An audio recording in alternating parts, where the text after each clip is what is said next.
መድረክ የመጀመሪያውን ስትይዝ ምን አይነት ስሜት ነው የነበረ? ወይ በጣም በቃ የእግዚአብሔር ነው በቃ በቃላት ከምገልጸው በላይ ነው የሆነልኝና ያው ሁልጊዜም አውደ ምሕረት ላይ በወጣኝ ቁጥር የሚሰማኝ ነገር የእግዚአብሔር ምሕረት ነው። ምክንያቱም ያው መዝሙረኛው ዳዊትም እንደሚለው እኔ ግን በምህረት ብዛት ወደ ደጆች አደባባዮች እቀርባለሁኝ ስለሚል በቃ የእግዚአብሔር ምሕረት ነው በጣም የታየኝ ነገር እና በቃ ማለት የማይመስሉ ነገሮችን እግዚአብሔር ግን እውነት አድርጎ ዳግመኛ ደግሞ እድልን ሰጥቶኝ ለዚህ ስላበቃኝ እግዚአብሔርን በጣም አመሰግነዋለሁ። እንደመጣሁኝ መጀመሪያ ያደረኩት ነገር መድኃኔዓለም ቤተክርስቲያን ከገባን ከተሳለምን በኋላ ወደ ቅዱስ ሚካኤል ቤተክርስቲያን ነበረ። ያው ከአገልግሎት በፊት በቃ ኢሚዲየትሊ ሄጄ እግዚአብሔርን ማመስገን እፈልጋለሁኝ እና ቅዱስ ሚካኤል ቤተክርስቲያን ደግሞ ሄጄ ተሳለምኩኝ። ምክንያቱም በቃ ልቤ ውስጥ በጣም ፍላጎት ነበረ፣ ስለትም ነበረብኝ እና እግዚአብሔር ዳግመኛ ለዛ ክብር ካበቃኝ እዛ ሄጄ ለእግዚአብሔር ምስጋናን እንደማቀርብ ተስዬ ስለነበረ ወደ ቅዱስ ሚካኤል ቤተክርስቲያን ሄድኩኝ፣ ተሳለምኩኝ፣ ጸለይኩኝ። ቅዱስ ሚካኤል ደግሞ በጣም ባለውለታዬ ነው። በጉዞዬ መሀል በጣም የረዳኝ አጠገቤ የሆነ በእውነት በቃ እንደ ታላቅ ወንድም ነው። አብሮ ትግሌን የታገለልኝ አብሮ የነበረ መልአኩ ቅዱስ ሚካኤል እና ቅዱስ ሚካኤል በእውነት እሱን የሰጠን እግዚአብሔር ስሙ ለዘላለም የተመሰገነ ይሁንና እንግዲህ ከመልአኩ ክብር የተነሳ ምድር አበራሽ ተብሎ እንደተጻፈ ለእኔም እንደዛው እግዚአብሔር በብዙ በምህረት የጎበኘኝ በቅዱሱ መልአክ ምልጃ በኩል ነውና ለዛ ምስጋናን ማቅረብ ስለነበረብኝ እዛ ሄጄ ተሳለምኩ። ከዛ በኋላ ምሳ በላን። በጣም ደስ የሚል አገልግሎት ነበረኝ። በቃ ይህንን ያልኩኝ ይበቃኛል። በጣም ወዳችኋለሁ። አመሰግናለሁ። እግዚአብሔር ያክብርልኝ። ኢዮብ በሉታ ኢዮቤ ክርስቶፈር በጣም አመሰግናለሁ ሁላችሁንም። ማፋፍታችሁን ያስገባችሁ እንደና ሁኑ። ሰላም ሁኑ።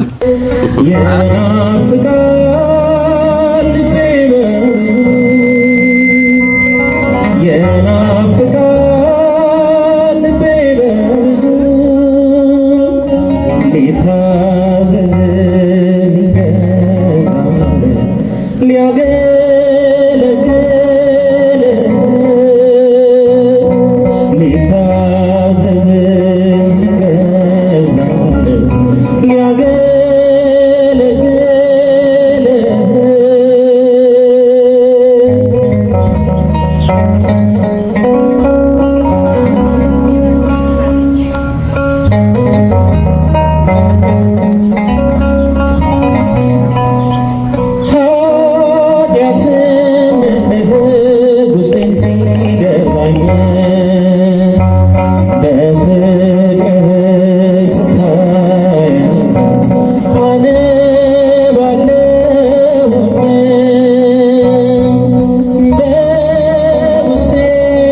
ይለየብኛል ሚካኤል ይለየብኛል በክንፉ ሸፍኖ